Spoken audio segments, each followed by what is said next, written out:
কথায় আছে, বোকারা কথা বলে বেশি, বুদ্ধিমানেরা শোনে বেশি।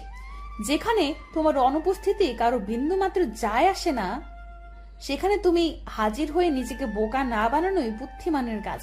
বরং তুমি সেখানে যাও যেখানে তোমার উপস্থিতি সকলের কাম্য ছিল। এতে করে তোমার আত্মসম্মান ঠিক থাকবে। মনে রেখো, যার আত্মসম্মান ঠিক নাই তার কোনো ভ্যালু নাই। যাকে মূল্য দিয়ে কেয়ার করে শুধু অবহেলাই পেয়েছো, তাকে আর মূল্য দিতে যেও না, কেয়ার করতে যেও না। ট্রাস্ট মি, তোমাকে অবহেলা করেও যখন বারবার তোমার মূল্য পেয়ে যাচ্ছে, তোমার কেয়ার পেয়ে যাচ্ছে, তখন সেটা তার কাছে বড় হাস্যকর লাগে, অনেকটা বোনাসের মতো। এর চেয়ে তাকে মূল্য দাও যে তোমার একটু কেয়ার পাওয়ার জন্য পথ চেয়ে বসে থাকে।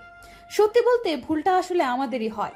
আমরা আসলে বুঝি না কিংবা বুঝতে চাই না যে কোথায় কি বলবো, কোথায় যাব, কখন চুপ থাকবো, কাকে কেয়ার করব, এসব বুঝি না আমরা। ভুল